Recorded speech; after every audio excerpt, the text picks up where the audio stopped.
मंगल Dhillon channel एक ऐसा channel जो आपका जीवन बदल सकता है, जैसे अब तक बहुतों का जीवन बदल चुका है। मंगल ढिल्लोन चैनल। नमस्कार, आदाब, सत श्री अकाल। दोस्तों, हम सब लोग जानते हैं कि शुगर से लोग बहुत परेशान हैं। मधुमेह, शुगर की बीमारी, इसको आमतौर पर लोग गंभीरता से नहीं लेते हैं, लेकिन ये साइलेंट किलर कही जाती है शुगर। आपको पता ही नहीं चलता है। मैं यूपी गया तो वहाँ बजरंगगढ़ फार्म है हमारा एक, पहले हमारे पिताजी की वहाँ ज़मीन थी, अब भी है, वो मेरे भाई जोतते हैं। तो मैं ऐसे ही रिश्तेदारों वगैरह को मिलने गया वहाँ, तो ये शुगर की बात होने लग गई। तो उन्होंने लगा कि हम लोगों को भी शुगर की प्रॉब्लम है। तो मैंने, तुम्हारी शुगर कितनी है? तो कोई कह रहा है मेरी 300 है, कोई कह रहा 350 है। तो मैं उनके मुंह देखता रह गया। तो कहते हम लोग तो भाई खा पी रहे हैं। ये आमतौर पे गांव वालों का एटीट्यूड होता है कि भाई खाते पीते मर जाएंगे तो कोई बात नहीं। लेकिन हमको ये रियलाइज़ नहीं होता है कि ये कितनी खतरनाक बीमारी है, क्योंकि ये जब आपके खून गाढ़ा हो जाएगा तो आपका हार्ट और लिवर और किडनी और पता नहीं क्या क्या, आपका सारा सिस्टम ही एक साथ कोलैप्स कर जाएगा। तो ये इतनी खतरनाक है, लेकिन लोगों की समझ में नहीं आता। मैंने कई सारे लोगों को देखा जो इतने डेस्परेट होते हैं, उनकी समझ में नहीं आता है कि क्या करें। उनको कोई बताने वाला भी नहीं मिलता है। तो हम, जो हमारे संपर्क में आता है, हम उसको कोशिश करते रहते हैं बताने की कि ऐसा कर लेना, ऐसा कर लेना। लेकिन जो बेसिक बातें हैं, बुनियादी बातें हैं, लोगों को वो भी नहीं पता होती। तो हमको बड़ी हैरानी होती है कि इनको ये बुनियादी बातें भी नहीं मालूम है कि आपने, अगर आपको शुगर है, यहाँ जो हमारे लोग जुड़े हुए चैनल से जिनको इसके बारे में मालूम है, वो तो मेरा ख्याल इससे अवेयर होंगे कि गेहूं तो आपने खाना ही नहीं है। जैसे वो मैदा होता है या पिज्ज़ा होता है या तला हुआ खाना है या फ्राइड खाना है या ज़्यादा मसाले वाला खाना है, वो तो आपने खाना ही नहीं है। चीनी एक जहर है, तो मीठा तो आपने खाना ही नहीं है। लेकिन वहाँ तो लोग कहते हैं कि हम लोग तो भाई लड्डू भी खा लेते हैं। तो ये तो मतलब एक तरह की, ये समझ लीजिए कि आत्मघाती अप्रोच है। खैर, तो गेहूं या गेहूं जिस चीज़ में हो, आप उसको अवॉइड करें। जौ का आटा इस्तेमाल करें, ज्वार का इस्तेमाल करें। राजीव दीक्षित भी इसके बारे में बता चुके हैं। वो बहुत बढ़िया जानकारी देते थे लोगों को। तो एक तो गेहूं से बचें। जौ है, बाजरा है, मक्का है, लाडरा जिसको ज्वार बोलते हैं वो है, रागी है। इस तरह की चीज़ों को मिला के वो आप इस्तेमाल करें खाने के लिए। गेहूं से बचें, उससे, उसमें कार्बोहाइड्रेट ज़्यादा होते हैं, तो उससे ही बनती है। एक नॉर्मल सी चीज़ है कि आप जब खाना खाएं तो उसके बाद सैर करें। जब भी कुछ खाएं तो सैर करें। अब इसके पीछे बेसिक टेक्निक क्या है कि जो भी आपने खाया उससे ग्लूकोज बनेगा। तो जब ग्लूकोज बनेगा तो आपकी कैलोरीज उसमें जिसमें जो भी चीज़ हम खाते हैं उसमें होती हैं। तो किसी में कार्बोहाइड्रेट्स है, किसी में कुछ है, तो अल्टीमेटली उससे ग्लूकोज बनना है, तो वो बढ़ेगा। लेकिन अगर आपने वो कैलोरीज बर्न कर दी, यानी जो आया आपने उसको खर्च कर दिया, तो आपका शुगर कंट्रोल में रहेगा। इसलिए शुगर वालों के लिए ज़रूरी होता है कि आप नंगे पांव सैर करें। खाने के बाद लेटे नहीं, सोए नहीं, बैठे नहीं। एक ये टेक्निकल तरीका है कि उसको कंट्रोल में रखने का। गेहूं से बचना, ये करना है। अब इसके इलाज की बात आती है, तो कुछ लोगों का ये कहना था कि आप, मेथी दाना होता है, वो मेथा मोटा वाला, बारीक वाला नहीं, वो मेथी होती है, मेथा होता है, तो वो भिगो दें 1 चम्मच पानी में रात को, और सवेरे वो फूल जाता है तो उसको खाएं और वो पानी पी लें। एक ये रेमेडी लोगों ने बताई है जो इसमें मदद करती, ऐसा कहा जाता है। दूसरा, आप खाली पेट दालचीनी, वही मोटी वाली दालचीनी जो गोल होती है, वो जो पतला सा उसकी छाल वाला वो नहीं, जो रामदेव जी के यहाँ मिलता वो नहीं, मोटी वाली, उसको कूट लें, उसका पाउडर। तो 1 चम्मच गर्म पानी के साथ अगर आप दालचीनी लेते हैं तो उससे भी आपको लाभ होगा, ऐसा कहा जाता है। इसमें मरिंगो एक पौधा है, सहजन, उसके पत्ते भी मदद करते हैं। अगर आप उसके पौधा लगा लें तो उसके पत्तों को खाएं। इसमें गुड़मार भी मदद करता है। गुड़मार एक बूटी आती है, उसके पत्ते भी मदद करते हैं, आप वो भी खा सकते हैं। एक पनीर डोडी आता है, थोड़ा कड़वा होता है वो, ये आपको मिल जाएगा दुकानों से, पंसारी के जो पुराने जो देसी दवाइयाँ रखते हैं वहाँ से मिल जाएगा। तो पनीर डोडी मुझे न्यूयॉर्क से किसी ने बताया था, हमारे मित्र वो जो भाई साहब हैं बलवंत सिंह, उन्होंने किसी मित्र ने उनको बताया तो मुझे बात कर रहे थे। तो पनीर डोडी वो ले आए तो उसको वो उबाल लेते थे पानी में, थोड़ी सी पनीर डोडी डाली, उसको उबाल लिया और उबाल के उसका पानी पीने लग गए। कड़वा होता है लेकिन उनकी शुगर उनको कहा कि ठीक हो गई। ये कुछ नुस्खे हैं जिनको आप आजमा सकते हैं। और सुबेरे फल खाएं। फलों में जो है वो एक अलग तरह का फ्रुक्टोज होता है, वो शुगर को ख़त्म करता है। तो चाहे फल मीठे ही क्यों ना हो लेकिन उसे खाएं, उससे आपका शुगर, कुछ लोग कहते हैं मेरा शुगर बढ़ जाता है, लेकिन ट्राई करके देखिएगा। शुरू में अगर आपको डर लगता है तो आप मीठे ना खाएं, हालांकि डॉक्टर राय तो कहते हैं आप जितने आम खाने आम खाइए, जितने आप छोड़ चुके हैं वो सारे खाइए, कोई दिक्कत नहीं है। तो ये जो एल्कलाइन स्टफ है उसके अंदर, फलों के अंदर, वो आपकी मदद करेगा। तो नाश्ते में आप फल खाएं।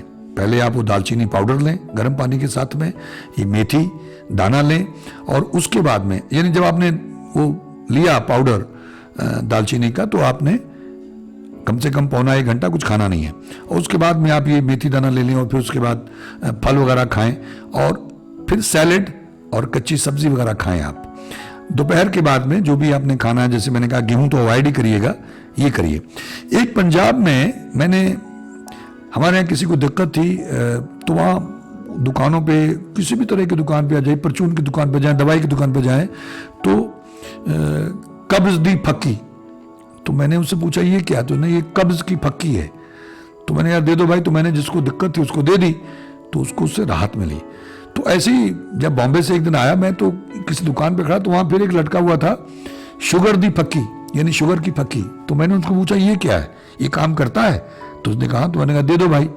तो उसको मैं ले आया, तो जब मैंने उसको पढ़ा कि उस पर क्या लिखा हुआ है, तो उसको पढ़ के मुझे विश्वास हो गया कि ये काम की चीज़ है। तो अगर आपके शहर में आपको शुगर दी फक्की मिल जाए तो भी ट्राई करिए। खाने के बाद 1 चम्मच या 2 चम्मच वो गर्म पानी के साथ लेनी होती है, तो वो मदद करती है, ऐसा लोगों ने बताया मुझे। उसमें ये पनीर डोडी भी है, गुड़ मार बूटी भी है, और तमाम चीज़ें, जो दालचीनी भी है, यानी वो सारी चीज़ें उसके अंदर, मेथे भी हैं उन्होंने डाले हुए हैं। वो एक लंबी लिस्ट है, काला जीरा और जीरी, पता नहीं कुछ ऐसे तमाम चीज़ें उसके अंदर हैं। तो मुझे लगा कि तो भाई बहुत समझदार आदमी इसने बनाई है, तो वो भी आप ट्राई कर सकते हैं। या फिर पनीर डोडी ला के उसको उबाल के उसका पानी पी सकते हैं। ये सारी कोशिशें आप करें तो निश्चित रूप से अगर आप ठीक नहीं होंगे तो कम से कम आपको कंट्रोल में ज़रूर, आपकी जो आपको राहत मिलेगी, आपकी जो शुगर है उससे राहत मिलेगी और कंट्रोल में आ जाएगी। जैसे भिंडी है, कच्ची भिंडी खाइए जो नरम होती है, पकी हुई नहीं, कच्ची भिंडी खाइए। कच्ची जो भी सब्जी आप खा सकते हैं, टमाटर खाइए। इस तरह के जो फ्रूट्स या फल आप खा सकते हैं, सब्जियां जो आप खा सकते हैं,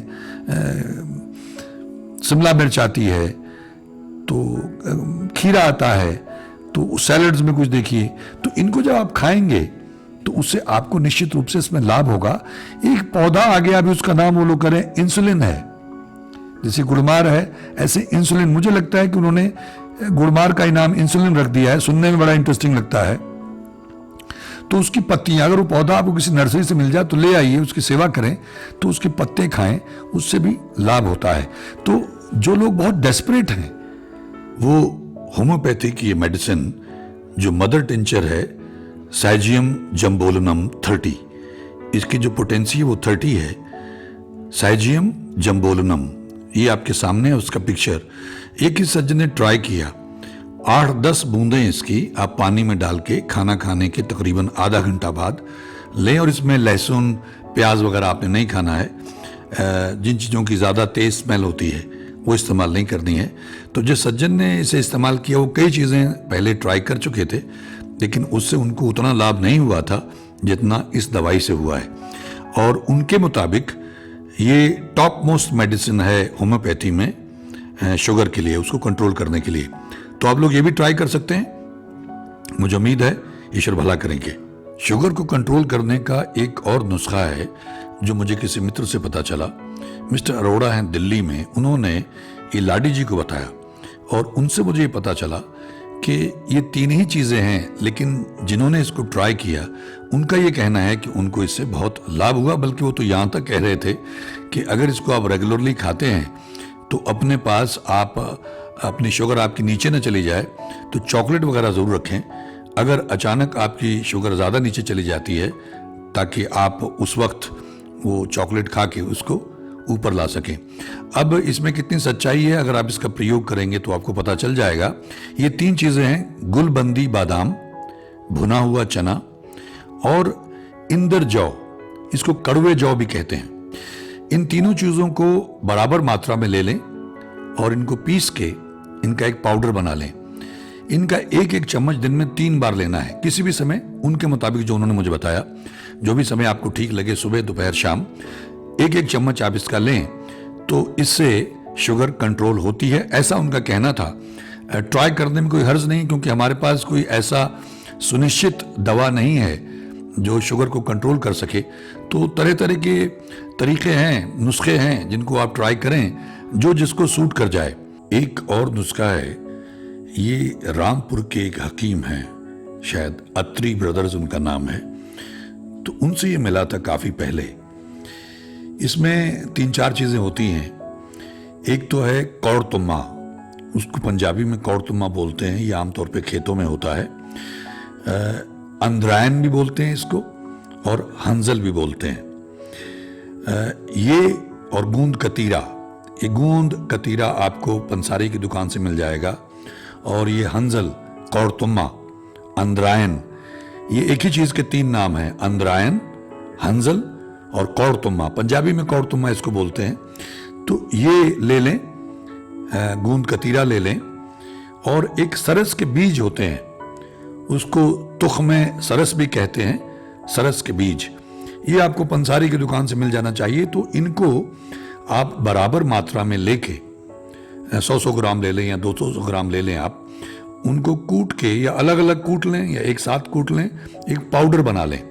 और इस पाउडर को आपने सुबह शाम उनके मुताबिक 2-2 ग्राम लेना है, यानी थोड़ा थोड़ा लीजिए, आधा चम्मच या उससे भी थोड़ा कम। शुरू में अपने हिसाब से लीजिए आप। जो पुराने हकीम साहब थे उनके मुताबिक ये कि वो कहते थे कि हलवा बना लो और हलवे के साथ में इसको लो, ज़्यादा उसमें मीठा ना हो, या गुड़ का हलवा या शक्कर का हलवा बनाएं, चीनी वाला ना हो, तो उसके साथ में आप इसको 2 ग्राम उसमें डाल के खा लें, क्योंकि ये कड़वा होगा। या फिर आजकल के ज़माने में तो अब कैप्सूल आ गए हैं। वो रामपुर वाले हकीम जो अत्री ब्रदर्स हैं, उनका यही कहना है कि वो कैप्सूल में आप डाल के इसको ले लीजिए। तो 1 कैप्सूल सुबह, 1 शाम, खाली पेट लेना है। दोपहर में भी जब आप देखते हैं ना कि आपने रात को खाना खाना है और लंच के बाद में 5 बजे के आसपास पेट खाली होता है, तो उस वक्त ले लें। सुबह खाली पेट लें, और अगर आपको लगे तो आप 2 सुबह 2 शाम भी कर सकते हैं अपने हिसाब से। वैसे 1 सुबह 1 शाम, इससे थोड़ा दस्त लगने की संभावना है शुरू में। और ये जो रामपुर वाले हकीम जी हैं, इनका कहना ये है कि इसका मतलब दवाई काम कर रही है, और फिर चेक करिए। तो अगर आपको लाभ होता है तब भी बताएं, और अगर नुकसान होता है या किसी भी तरह का कोई प्रॉब्लम होती है या लाभ नहीं होता है तब भी बताएं। तो ये एक नुस्खा जो मैंने काफ़ी पहले देखा था। तो शुगर क्योंकि बहुत ज़्यादा ख़तरनाक बीमारी है, साइलेंट किलर है, मैं बार बार ये कहता रहता हूँ, तो उसके लिए आप इसको इस्तेमाल करके ज़रूर देखें।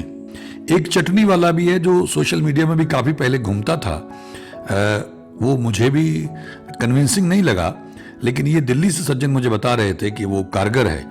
तो इसकी जो कंपोजिशन वो आपके सामने आप देख सकते हैं। लहसुन छिला हुआ 25 ग्राम, अदरक ताज़ा 50 ग्राम, पुदीना फ्रेश 50 ग्राम, अनारदाना खट्टा 50 ग्राम। इनको पीस के इसकी चटनी बना लें। अब ये बहुत बड़ा दावा किया था। आमतौर पे जो चीज़ें आती हैं फेसबुक पे या व्हाट्सएप पे, सोशल मीडिया में, तो डिफ़िकल्ट होता है उन पे यकीन करना। लेकिन ये किसी सज्जन ने ट्राई किया और उसने आगे किसी सज्जन को बताया, उन्होंने मुझे बताया, तो मुझे लगा ये भी हम आपसे शेयर करें। दिन में 3 बार आपने चटनी का 1-1 चम्मच खाना है। और दावा देखिए यहाँ लिखा हुआ जो आपके सामने हम दिखा रहे हैं आपको, इनका इतना बड़ा दावा है कि बेशक आपका कोई अंग जो है वो कटने वाला हो शुगर की वजह से तो वो भी ठीक हो जाता है। तो इसको ट्राई करने में कोई हर्ज नहीं है, क्योंकि जब मुझे किसी सज्जन ने ये बताया कि इसको ट्राई किया और उन्हें लाभ हुआ और बहुत लाभ हुआ, तब मुझे लगा कि इसको शेयर करना चाहिए। तो आप ये भी ट्राई कर सकते हैं। तो हम आपको अलग अलग ऑप्शंस दिखा रहे हैं कि जो भी आपको ठीक लगे। जो ये तो बड़ा आसान है, खट्टा अनारदाना लें, बाकी चीज़ें तो तकरीबन घर पे ही होती हैं। तो ये चटनी दिन में आप एक एक चम्मच करके दिन में खाएं इसको, और अगर आपको लाभ हो तो हमको बताइएगा ज़रूर, ताकि हम और लोगों को भी आगे बता सकें और लोगों को भी हौसला मिले। इसमें लहसुन भी, क्योंकि बेसिकली आपका ब्लड गाढ़ा होने लग गया, उसको आपने पतला करना है। और जब गाढ़ा होने लग गया तो सारे सिस्टम में ही दिक्कत आने लग जाएगी, हार्ट की प्रॉब्लम आने लग जाएगी। तो उसमें जो लहसुन है, लहसुन की जो कलियां हैं, वो भी अगर आप चबा के खाली पेट लेते हैं तो वो भी ब्लड थिनर है, तो इसमें आपकी वो मदद करेगी। दालचीनी भी ब्लड थिनर है, वो इसमें मदद करेगी। वॉक सुबह शाम खाने के बाद निश्चित रूप से करें, तो वो कैलोरीज को बर्न नहीं कर दें जो आगे शुगर बन के आपको तंग करेंगी, खून को गाढ़ा करेंगी। आपने वो जला ही दिया तो आगे दिक्कत खत्म हो जाएगी धीरे धीरे। ये सब कंट्रोल करने के तरीके हैं। तो जो जिसको आपकी बॉडी रिस्पॉन्ड करे आप उसी को आजमा लीजिएगा, लेकिन शुगर को गंभीरता से लीजिए। ये दिखने में हमको लगता है कि जैसे मरिंगो की पत्तियां हैं, मरिंगो की पत्तियां तो लोग तो 2-2 हज़ार में 200 ग्राम बेचते हैं। मरिंगो का पौधा लगा लीजिए, सहजन का हम लोगों ने काफ़ी लगाए हुए हैं यहाँ, और हम इनके पौधे लोगों को बांटने वाले हैं। मुझे जो मालिक के दरबार से शक्ति आई, जिन्होंने मुझे गाइड किया कि जो तू सत्संग करता वहाँ लोगों को प्रेरित कर कि पौधे लगाओ। अगर धरती को बचाना है, ये पहले होता ना अन्नदान महादान, फिर खूनदान महादान, अब पौधादान महादान। अगर आप धरती को बचाने में योगदान डालना चाहते हैं, सबसे बड़ा पुण्य कमाना चाहते हैं, तो अपनी हैसियत के हिसाब से पौधे लगाएं, उनकी सेवा करें। और हम तो ये पौधे बांटने वाले नर्सरी यहाँ पंजाब में भी और यूपी में भी तैयार करके सत्संग में पौधे बांटा करेंगे कि इनको लगाओ और उनकी अहमियत के बारे में। एक एडीएम साहब हैं मांगे राम जी, उनका मुझे फ़ोन आया था, तो वो बड़ा काम करें इस पे। तो मैं एक वीडियो रिकॉर्ड करके भी इस पे डालने वाला हूं कि हमें कितनी ज़रूरत है वातावरण को बचाने की, पर्यावरण को बचाने की और पौधे लगाने की। तो उस पर चर्चा अलग करेंगे। लेकिन ये जो सहजन है, ये लोग कहते हैं कि 150-200 बीमारियां ठीक करता है। अगर इसको लगा लेंगे तो ये कमाल का, उसके आप बीज भी खा सकते हैं, उसकी आप सब्जी बना सकते हैं और उसके पत्ते खा सकते हैं। तो उनमें बहुत सारे विटामिन हैं जिन बच्चों को हम ज़्यादा चीज़ें जो गरीब लोग नहीं दे सकते हैं। आप अगर बादाम नहीं खा सकते, अखरोट नहीं, तो उसके पत्ते खाइए, तो उससे बहुत लाभ होता है। तो ये प्रयास करिएगा। और मैं उम्मीद करता हूँ, क्योंकि जिसको भी देखो उसको शुगर, हर दूसरे आदमी को शुगर है, तो ये तो मार डालेगा हमको। और लोग उसको उतना गंभीरता से लेते नहीं, उनको मालूम नहीं है कि ये तो तमाम बीमारियों की जननी है, जड़ है, ये साइलेंट किलर है। तो इसको गंभीरता से लीजिए और कोशिश करिए। और अगर और मुझे कुछ जानकारी मिलती है शुगर के बारे में, तो निश्चित रूप से हम एक और वीडियो बना के आप लोगों से शेयर करेंगे। क्योंकि अगर सेहत है, अगर आप तंदुरुस्त हैं, तभी तो आप ईश्वर का नाम जप पाएंगे। तो ये उन लोगों के लिए है। देखिए, हमारे गुरबाणी में तुक है कि अवर उपाय सब त्याग्या दारू नाम लिया। अगर आप उस लेवल पे पहुंच जाते हैं कि सारे उपाय आप छोड़ देते हैं और आप ईश्वर पे छोड़ के बैठ जाते हैं, कोई दवा नहीं लेते, कुछ नहीं लेते हैं, तो फिर तो उसको दौड़ना पड़ता है। लेकिन हम सब की वो अवस्था नहीं है। हम सब दवाइयाँ भी लेते रहते हैं, ये भी करते रहते हैं। और एक हमारी उस फिल्म में है मोहतरमा माता जी हैं खुशवंत कौर जी, तो उन्होंने तो यही है, उनको कैंसर था, ब्लड कैंसर था, मेरे ख्याल 20 साल हो गए इस बात को। और उन्होंने कहा कि अवर उपाय सब त्याग्या, दारू नाम लिया, सब छोड़ दिया और वो ठीक ठाक। उनका टेस्ट करोगे तो कैंसर है, लेकिन वैसे उनको कोई तकलीफ तो रहता है, तो रहता रहता, मुझे कुछ कहता नहीं है इतने सालों से। तो ऐसी भी एक अवस्था होती है। अगर कोई उस अवस्था में पहुंच सकता तो फिर तो कोई दिक्कत ही नहीं है कि आपने ईश्वर छोड़ दिया, आप ईश्वर का नाम जपते हैं और दबा के जपते हैं, दिन रात जपते हैं, 24 घंटे जपते हैं, सुनते हैं, तो फिर तो बात ही खत्म होगी जब आपने उस पर छोड़ दिया है। लेकिन अगर आप दुखी में हैं, दुविधा में हैं, डरे हैं, परेशान हैं, बेचैन हैं, विश्वास भी नहीं है और जप भी रहे हैं, तो उन लोगों को मैं ये बता रहा हूं कि साथ में एडिशनल सपोर्ट के तौर पे ये चीजें भी, आप ये नुस्खे भी आजमा सकते हैं जिनसे आपको रिलीफ मिले। जब थोड़ा रिलीफ मिल जाएगा तो और हौसले से नाम जपिएगा। लेकिन इसमें अगर आप सुमरन करते हुए ईश्वर का नाम जप के दवा और दुआ दोनों को मिला देंगे तो फिर सोने पे सुहागा हो जाएगा, फिर तो ये रामबाण बन जाएंगी। ये चीज़ें मैंने आपको बताई, यही काम करेंगी। मैं उम्मीद करता हूँ हमारे मित्रों को बात समझ में आई होगी, जिनको ये दिक्कत है, जिनको ये प्रॉब्लम चल रही है शुगर की। और अगर कुछ लोगों का भला होता है, उनको कुछ लाभ होता है, तो हमें बताइएगा भी ज़रूर। और यही हमारी कमाई है। आप सबका बहुत बहुत धन्यवाद। ईश्वर हम सबका भला करे, सब पे दया करे, मेहर करे। नमस्कार, जय हिंद, जय भारत। मंगल ढिल्लोन चैनल एक ऐसा चैनल जो आपका जीवन बदल सकता है, जैसे अब तक बहुतों का जीवन बदल चुका है। मंगल ढिल्लोन चैनल।